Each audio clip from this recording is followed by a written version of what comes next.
La présence de mamelons sur les mâles semble étrange, étant donné que les mâles ne produisent pas de lait. S'agit-il d'organes vestigiaux, des vestiges de l'évolution, des exemples de mauvaise conception? En fait, il y a deux bonnes raisons pour lesquelles les hommes ont des mamelons.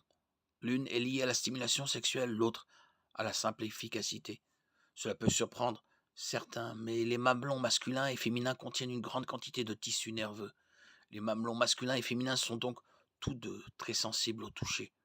Le sein féminin ne se contente pas de produire du lait, il joue un rôle important dans le plaisir sexuel de la femme. Mais le mamelon masculin possède autant de terminaisons nerveuses que le mamelon féminin et est tout aussi sensible à la stimulation manuelle.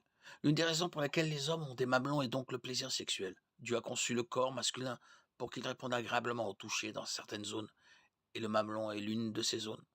L'autre raison pour laquelle les hommes ont des mamelons est l'efficacité de la conception. Le même principe qui explique les caractéristiques inutilisées de nombreuses automobiles modernes explique la conception similaire des seins masculins et féminins. Lors de l'achat d'une voiture, vous remarquerez qu'il existe souvent plusieurs options différentes pour le même modèle. Plus le prix est élevé, plus les caractéristiques sont nombreuses. Celles-ci consistent généralement à ajouter des boutons ou des cadrans au tableau de bord. Les modèles de base dépourvus de fonctions avancées n'ont pas besoin de ces boutons et cadrans supplémentaires. Il serait donc compréhensible que les modèles de base soient construits sans les trous supplémentaires inutilisés dans le tableau de bord. Toutefois, la fabrication de différents tableaux de bord pour le même modèle de voiture serait très inefficace. Fabriquer 2, 3 ou 50 tableaux de bord différents pour répondre à toutes les combinaisons possibles de caractéristiques nécessiterait 2, 3 ou 50 flux de production différents. Au lieu de multiplier la taille et les coûts de production des tableaux de bord, il est plus efficace de concevoir simplement un tableau de bord qui peut accueillir toutes les caractéristiques possibles. Pour les modèles offrant moins d'options, les espaces inutilisés sur le tableau de bord peuvent être comblés par des capuchons vierges.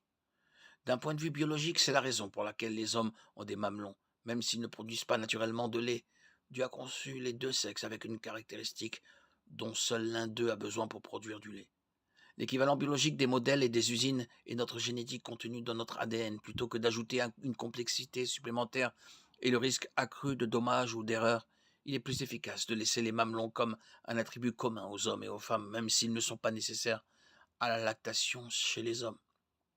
L'observation d'embryons humains confirme cette idée.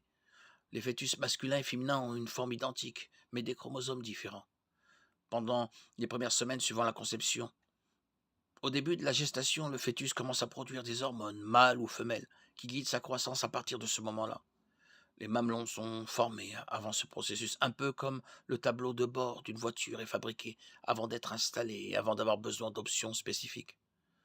Les hommes ont des mamelons pour deux raisons. La conception d'une seule poitrine rend le code génétique plus simple, plus efficace et moins sujet à l'erreur. Et les mamelons sont une aide au plaisir sexuel. La conception du corps humain par Dieu est d'une sagesse qui dépasse l'imagination. Psaume 139, 14.